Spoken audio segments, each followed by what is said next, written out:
So welcome back to the Forged in Chef podcast. We're here again with Lauren, and you're going to tell us a bit about what it was like to grow up in Sheffield as a Sheffield native.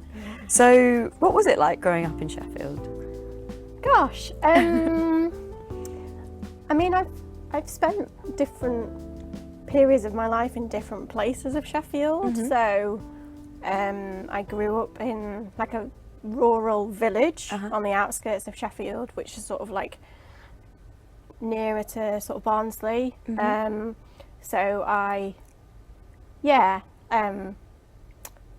me and my sort of friends from like primary school have a running joke that we're like, we haven't got a cash machine in the village, and it's like big news when we got like this cash machine. So they to have that, and just like not having like regular buses and stuff like meant that you spent like social time and stuff in different ways, and like it was very green. And I went to two different, primary school and then secondary school and a sixth form, and the transition from my secondary school to a sixth form in very different parts of the city was a huge eye-opener. And then going to university and be like, whoa. So I think they all brought different experiences of I guess the diversity of the city and like who lives where and experiences of class, I think, and privilege at different levels based on like the different locations in the city. So I think that was kind of really noticeable through the different spaces in education, and noticeable when entering university. But I think it's always really interesting hearing like people's like go-tos when they talk about like coming to study at Sheffield or living in Sheffield, and they're like, the Peak District. And I'm like, and there's loads of other stuff. It's so normal to so I come from a city, and when I first moved to Sheffield, like very much excited to get into the Peaks. However, moving in September, like the end of September, so October really, quite wet through winter, so I didn't really get out to the Peaks much. I've recently started going more when the weather's been good and I've got more free time because I'm in a dissertation period and it's summer, and just being so like amazed every time, and people being like, that's like a norm, that's not even a good bit, and I'm just like, God, it's so much cool, like it's amazing, look at that view. So you're very lucky. And I think I've just always taken it for granted because it's always been there, and I think growing up in like a rural area where like across the road was a farm, and an absence of a cash machine and a co-op. Like, I'm like, why is everyone obsessed with green space? You're like, it's everywhere. Like, God, this is just Sheffield. You're like, the city centre's got a cash machine. Why is everyone talking about that? Like, but I think that's a particular like perspective of growing up in a village. And just like, like being close to farms and like a huge woodland area.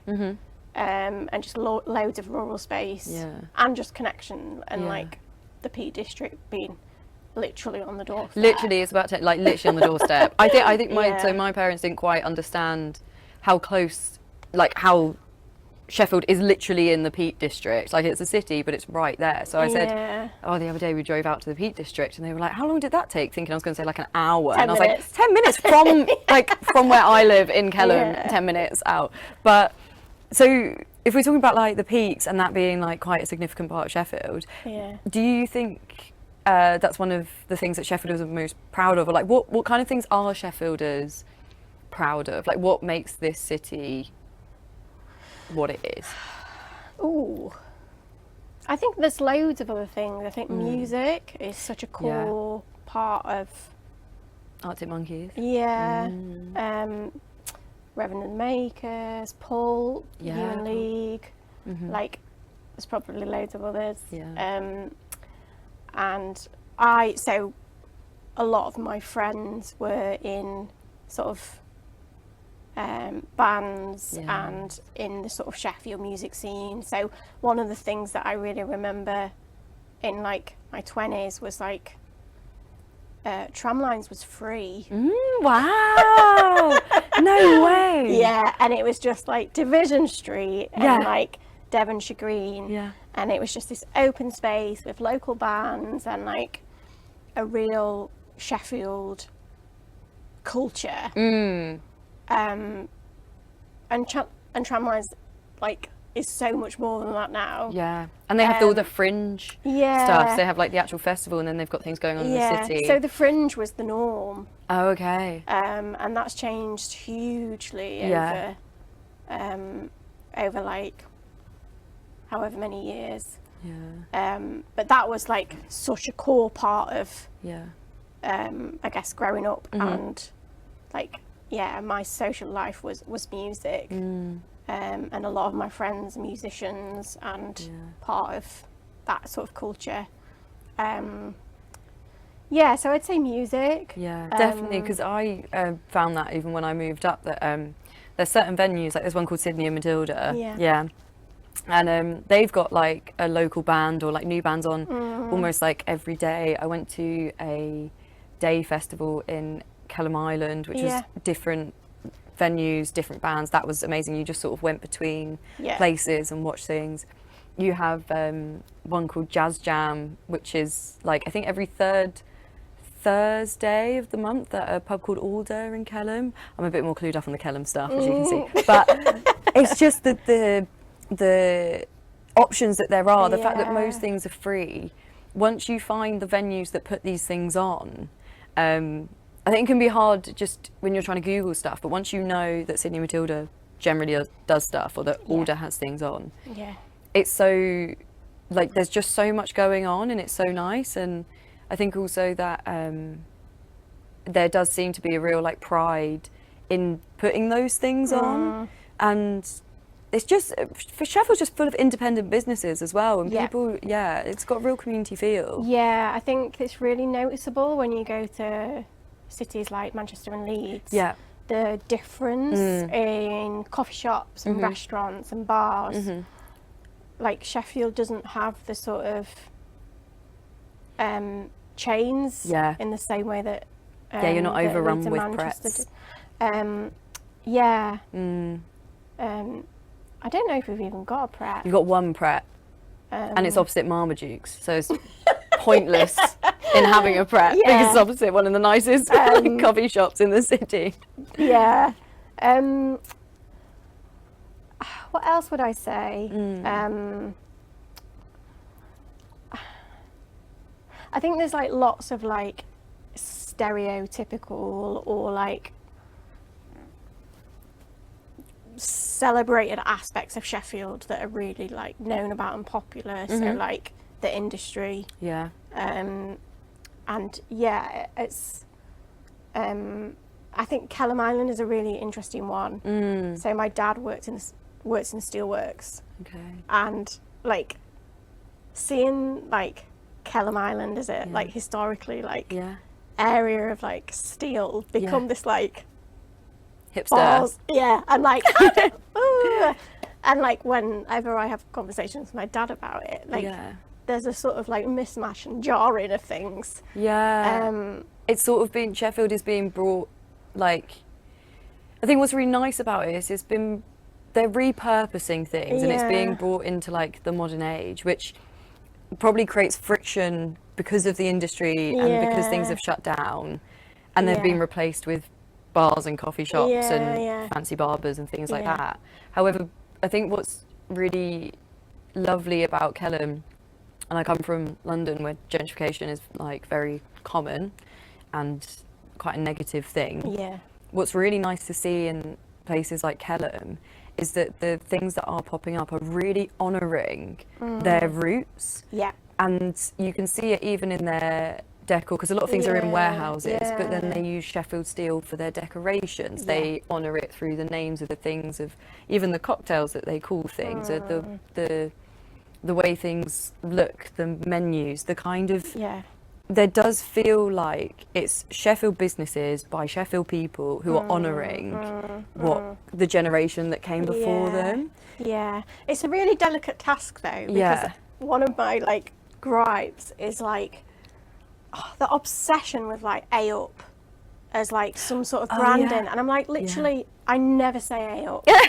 Like, and I've sort of lost a bit of my accent just through being in university, but like when I'm at home and my accent just like ramps right up into like very regional Yorkshire. I don't know if any, like, it's just, I don't know, there's like a, you have to do it in the right way that feels like authentic. And there's a bit of a kind of like, I don't know, I feel like I'm being super critical, but it's like, how do you meaningfully and carefully like embed culture and like history and like and I think like and honour it in a like in a way that feels and I think authentic. that, you know, that spans place, doesn't it? It's not like it's probably the same in areas of London as it is in Sheffield, and how places change over time and stuff. And just like thinking about that kind of community, like that idea of the community that Sheffield is, and thinking about the university as well, because, you know, you've got this huge Russell Group institution that is embedded in this, you know, town of industry. How, and you may not know the answer to this, or what do you think on like, what's your opinion on it?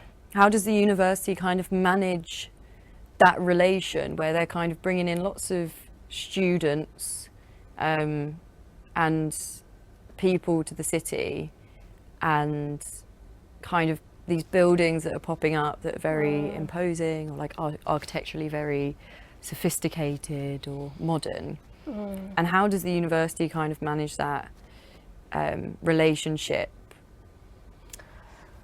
It's quite a complex one, isn't it? I don't know if I know the answer to that. I think there's always, I think that there are, I think the easiest way to answer this is to start with the community.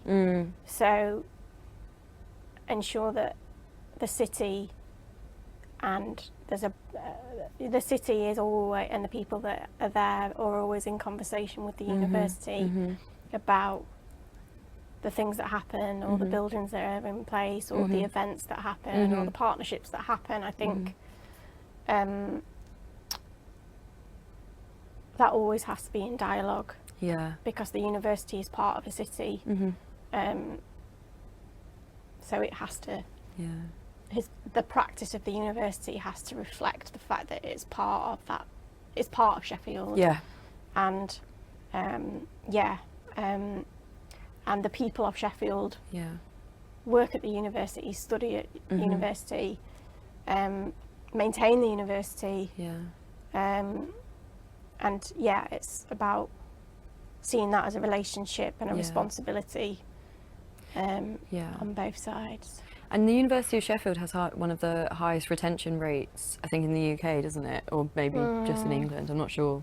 But which essentially means that it has a really high rate of students that graduate and then decide to stay because they love the city so much. And I was just wondering, like, as someone who comes from Sheffield, and again, you may or may not know, but is there anything that you would suggest that students could do to give back? If there's students that feel like, you know, they've come to this city, they've been here maybe 3, 4, maybe even more years, they've decided to stay and make it their home because it is so fantastic. Is there a way that, like, is there many ways of them being able to give back? Like, what would you suggest that like people can do just to kind of be involved? I mean, I think it's, Sheffield is such a diverse place, and we have a responsibility to engage in all aspects of that, and to sort of work with communities. So, there's loads of areas that don't even enter the conversation of Sheffield, and huge inequalities across Sheffield. Yeah.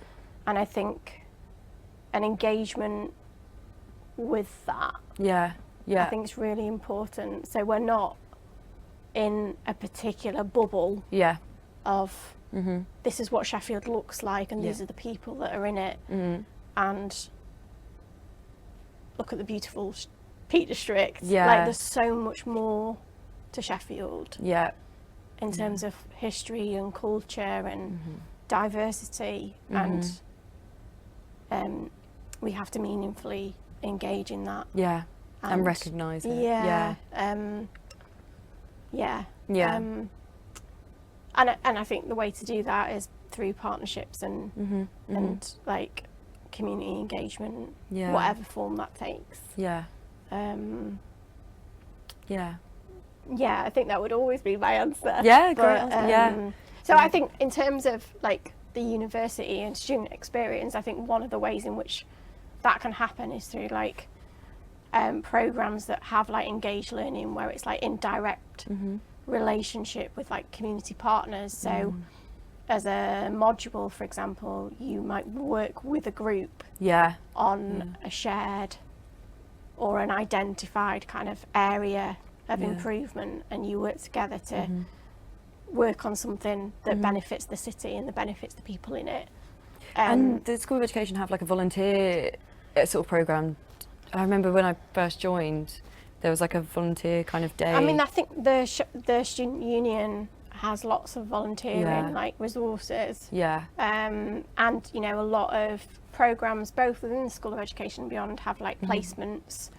Which are often like located in local organisations or you know, schools, for example, that are, you know, embedded in Sheffield and connected to communities. So I think that's really important that we encourage those kinds of connections. Learning and learning from communities and with communities rather than about them. Thank you. And in terms of like, so you said you've lived in lots of different places, and obviously like you've been like in the uni for a long time.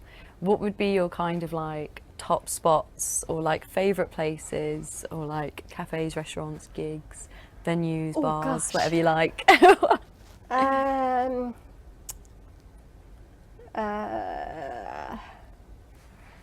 So I live in Hillsborough, and that is a bit of a sweet spot for me at the moment, because it feels that it is a nice blend of like, it still feels kind of like it has the essence of Sheffield culture, but then has like a nice coffee shop and a nice park, and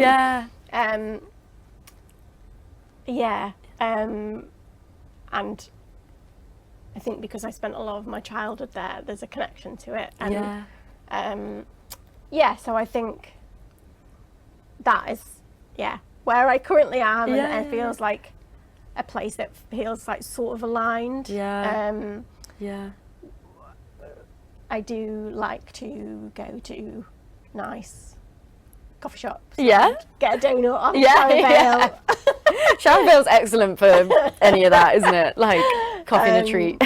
But yeah, I'm also like, this is also highbrow. And then be like, but I love it. You're like, I don't want to like it, but it's so nice. Like, look at this donut, it's amazing. And the same for like Park Hill. So one of the places that I really like is South Street Kitchen. Which is I'm not a vegetarian or vegan, but it's explicitly like vegetarian and vegan. And they do like themed nights. Oh, cool. So often it's like place-based, so they might do like a Palestinian menu or like Middle Eastern Yeah. or like loads of different like Cuisines, sometimes they do like burger night or like and they do like really nice small plates, and it Yeah. looks out over the city. Oh, amazing. They do really nice brunch, and it's just a nice Yeah. place to be. And Park Hill's quite an interesting place, isn't it? Because it was. Yeah, again, I Yeah. feel quite conflicted about it. Yeah. Yeah. Can you give us a quick rundown of like Park Hill as an area? Yeah, I mean, you know, like its history is like social housing. Yeah. And has a particular kind of like, if you talk to people from Sheffield, particular like of a certain generation, they will have certain like There's a narrative about Park narrative Hill. around Yeah. Park Hill, and now it is like really fancy It's been like redeveloped. apartments, really beautiful and and really preserved in a nice way. But it's Yeah. kind of like, how does that sit? And one of the things that was so that I don't know if you've seen Standing at Sky's Edge. I have. I was going to. I saw it before I moved up to Sheffield. Yeah, and I felt really. I was like, oh, how is this going to be? How's this going to land? And it really captured all of that really well. So Standing at the Sky's Edge is a musical that was written by people in Sheffield, by theatre Richard company. Hawley, Oh, who is a okay, there we famous go. musician in Sheffield. And he's part of. He was part of. Was he Pulp or? He was I don't part know, of a you tested band. it, yes, I think. but Yeah. yeah, Yeah. famous musician of Sheffield, but yeah. And he wrote Standing at the Sky's Edge, which Yeah. is about, which follows 3 different time periods of Yeah. this social housing flats, sort of high rise or block. Yeah. And it kind of looks at stories from 3 different eras. I think it's when the industries were on strike, so it was the time of like when the steel industry really suffered, and then looks at, I think, was like immigration into Sheffield and the challenges and struggles that came with that, and then looking at sort of a woman who's just moved to Sheffield from London, who's posh and middle class, and is trying to move up north to have a fresh start, and kind of moves into one of these very fancy flats. And so it kind of looks at these like 3 time periods, and not necessarily compares them, but looks at the sort of the struggles of Park Hill at the time that it was started, kind of midway through, and then more present day. And it's really beautiful. It made me cry many times, No, and it's really incredible. captures Sheffield. Yeah. And it just definitely all the recommend. nuances and it's just really delicately done in terms of culture and representing things. And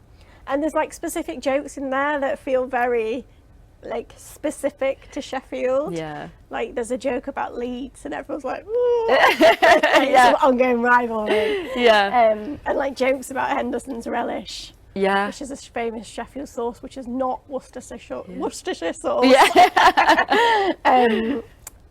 It's really nicely done and captures that kind of some of the tensions and nuances of like place over time. Yeah.